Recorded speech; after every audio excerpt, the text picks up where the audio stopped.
Yo, what's up guys, it's your boy Anizi with part 6 of What If Naruto Had Divine Dividing. So we start off at Naruto's point of view. Naruto's walking after flying. It had taken a toll on his body, especially after using Divine Dividing, after having the Sage of Six Paths transfer his power into Naruto. His body was still messed up trying to complete the transfer while having his body adapt to this new power.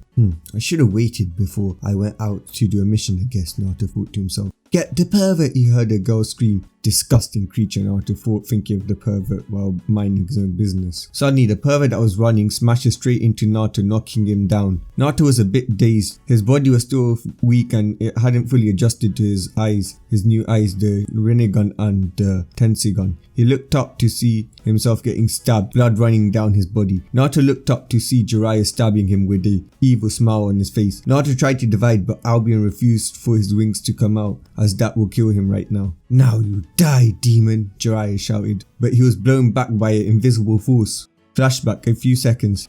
Yaku was pacing around the castle of Whirlpool.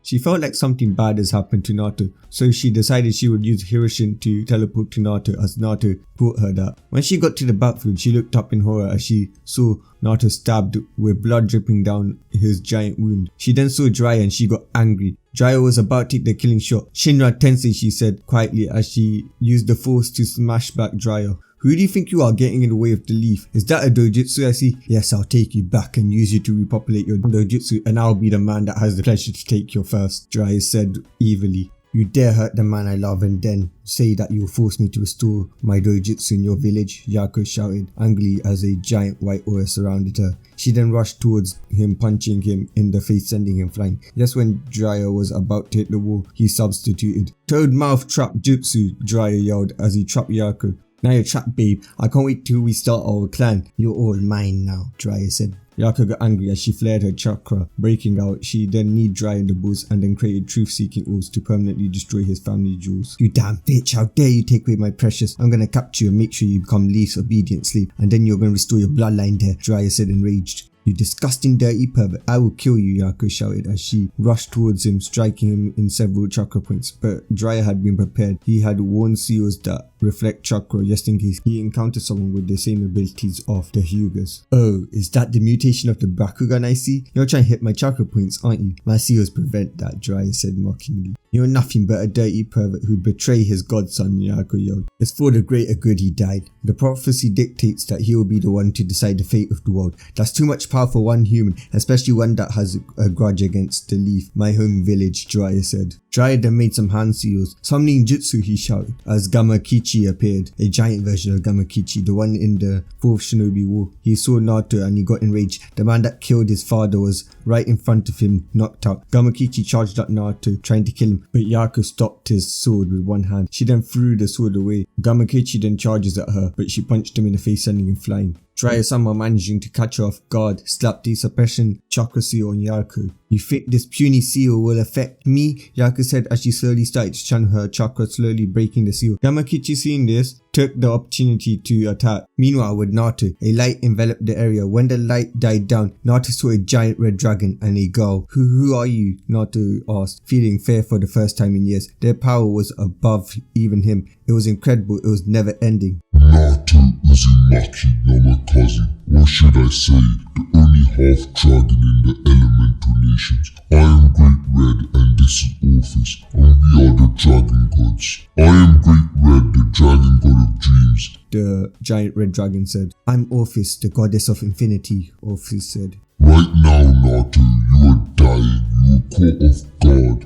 But we have a deal for you. We will turn you into dragon and I, Orpheus, will give you half of my strength. Also, your body will be made of Great Red's flesh of that of a dragon god. And you can live, but in return, you will have to populate the elemental nations with dragons. As the dragon gods have been looking to expand to the elemental nations, but due to it being protected by the Shinto gods, we couldn't. But now, through you, we can do so. So, do you accept? Orpheus asked. Naruto thought about it. He would be able to use the power to protect Yaku, as he heard what Jiraiya's plan was, and he would make sure he protect Yaku from that damn pervert and that dirty village. Naruto then made his decision. I accept, Naruto said. As he saw his body being upgraded, he then felt pain as his magic level started to rise. He then remembered something. Great Red-sama, Orpheus-sama, I have a request. When I die, could you send Kurama and his siblings to a safe place so they can't be used by the humans? Naruto asked. Very well, Naruto. Now be reborn. Great Red said as the light died down. Naruto woke up to see he was more powerful, but that will have to wait.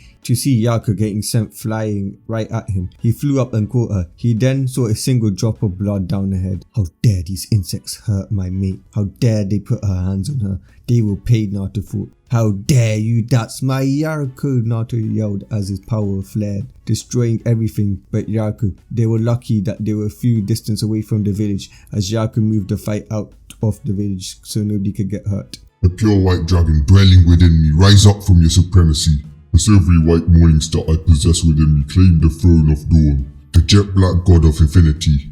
The last of the Uzumakis, and the father of the new dragons. We shall transcend the limits to accept the oath. Thou shalt kneel before our bright and glorious existence. Then in the silvery white and blue light, a giant white dragon appeared. What's this power? It's limitless. It's not chakra, it's something greater, Gamakichi said. Naruto-kun, where's this power? It's limitless. And that isn't your juggernaut or balance breaker, it's something greater. What have you become? Yaku said. It's just the power of the prophecy, Jiraiya said, in Naruto's mind. This form, this power, to see another one of my reincarnations use this is amazing. Albion said. What is this power? Not even Kaguya had this kind of power. It makes the Shinigami look like an ant in comparison. Kurama said. That's the Diablos, dragon god. Our host has finally become a dragon god. The magic you're feeling now is divine magic and is stronger than a Shinigami and Kaguya because the dragon gods stand above all. Albion said. This power has a kid truly become a god. Kurama said. Back at the battlefield, out of all the wars, out of all the fights, even sparring against Minato after he made the Hiroshin, or even after peeking on Krishna and Tsunade, Jiraiya had never felt fear as he felt now. It was like a god looking down at him, ready to deliver its wrath. No, Naruto,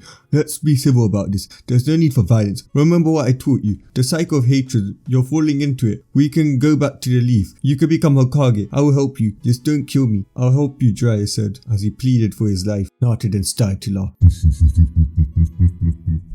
You think that after touching my mate, you're gonna walk away unscathed? No, I'm gonna beat you mercilessly. But don't worry, I won't kill you yet. I still need you to deliver my message to Leaf. By hurting Yaku, you have declared war on Whirlpool, and now we shall wipe you off the map. But it's not just because of Yaku. I'm not as simple like that. It's because you attacked me as well. You attacked the royal family of Whirlpool, and now you shall pay. We shall wipe you off the elemental nations, Naruto said, laughing. Naruto then flashed in front of Gamakichi as he cast a spell, making it so that Gamakichi can't dispel. He then started to mercilessly beat on Gamakichi. The toad then yelled out in pain as Jiraiya tried to run, but was stopped by a magical barrier. What is this? Jiraiya asked, but Naruto didn't respond. He continued to beat on Gamakichi. That's my Yaku you hurt, my mate, and you also attacked me, and now you shall pay, Naruto yelled. As he turned his claws into a blade and started to jab right at the non-lethal places of the toad. He then ripped the toad's eyes and hands off. Toad, return to your realm and give them a message. I'm coming for them after Leaf, Naruto said, as he looked at Jiraiya.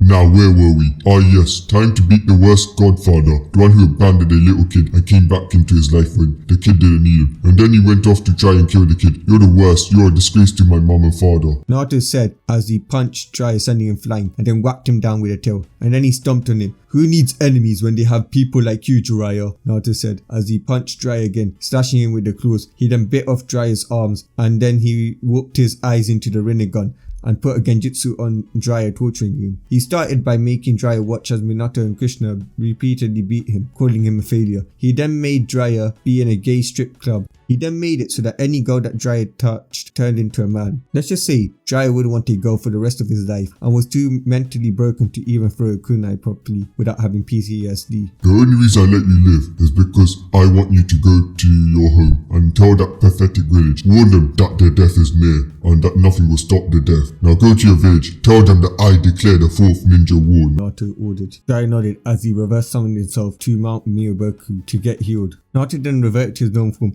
as he went to Yaku. You okay, Yaku-chan? Naruto asked as Yaku then looked at him and looked away. Why are you mad, Yaku-chan? Naruto asked. Yaku looked at him angrily for a few seconds, which Naruto thought was cute. Why are you mad, Yaku-chan? Naruto asked. You promise you won't get hurt and I won't have to come and save you. What do you call this? She said. It was an honest mistake. I let my guard down. I won't do that again, Naruto said as Yaku got angry and lightly punched him. Next time you better not get hurt. Now what are we going to do about this war you started? Yaku said, unleashing her anger.